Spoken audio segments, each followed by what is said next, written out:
আগের একটা মিনি ব্লগে তোমাদের জানিয়েছিলাম এই সানডেতে আমাদের যে অ্যানিভার্সারি সেলিব্রেশন হওয়ার কথা ছিল সেটা ক্যান্সেল হয়ে গেছে। ভেবেছিলাম যে আমার দুই পরিবার, বোনের বাড়ি, দিদির বাপের বাড়ি মানে আমার জায়ের বাপের বাড়ি আর আমার কাকার ছেলে মেয়েদের নিয়ে ছোট করে অ্যানিভার্সারি সেলিব্রেশন করা হবে। এবার তোমাদের বলি যে সানডে ডেটটা কেন ক্যান্সেল করলাম। বোনের মানে আমার ননদের এক আত্মীয় মারা গেছে, ওদের ওষুধ পড়েছে, যেহেতু ও আসতে পারবে না মেন সেই কারণেই ক্যান্সেল করেছিলাম। কিন্তু ওরা বারবার করে বলেছিল তোমরা করে নাও, পরে না হয় আমরা একদিন যাব।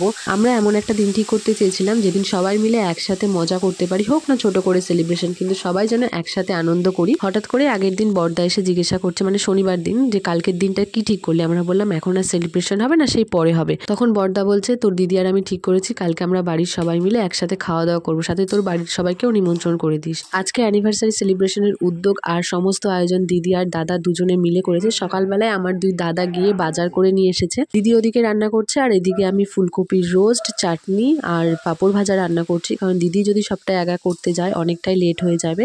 এদিকে আমার ফুলকপির রোস্ট হয়ে গেছে, এখন ঝটপট কয়েকটা পাঁপড় ভেজে নিয়ে ওদিকেও যাব, তোমাদের দেখে আনবো যে ওদিকে কি কি রান্না হচ্ছে। এদিকে সকালেও টুকিটাকি একটু রান্না হয়েছে, ও সকালে জলখাবার খেয়ে ডিউটিতে গেছে, রবিবার হলে ওর ছুটি নেই। বলেছি যে চেষ্টা করো যাতে 2টোর মধ্যে চলে আসতে পারো, সবাই আসবে, একসাথে বসে খাওয়া দাওয়া করবো। এখানে তো আমার রান্না বান্না সব কমপ্লিট। এদিকে এসে দেখি দিদি পোলাওটা বসিয়েছে, এখনো মাছ আর মাংসটা হবে, তাহলেই হয়ে যায়।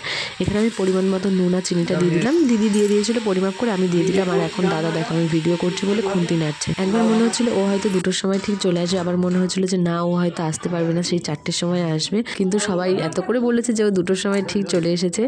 এদিকে তো বাচ্চাদের খেতে বসানো হয়েছিল, সাথে আমার দিদা, তারপরে দাদারা, ভাই আর ও বসেছিল। একদিকে বাচ্চাদের, সাথে আমার দিদা, দুই দাদা, ভাই আর ও খেতে বসেছিল। দিদি আর দাদা একরকম জোর করে এখন আমাকে খেতে বসানো করালো। আমি ভেবেছিলাম পরে সবার সাথে বসবো, বলছে না আজ তোদের অ্যানিভার্সারি, দুজনে একসাথে বসবি। আর সাথে বাড়ির সবাইও জোর করায় বসেই পড়লাম। দেখতেই তো পেলে আজ মেনুতে ছিল পোলাও আর চিকেন কষা। যারা চিকেন খায় না তাদের জন্য মাছ, মানে দিদা আর সোনামার জন্য।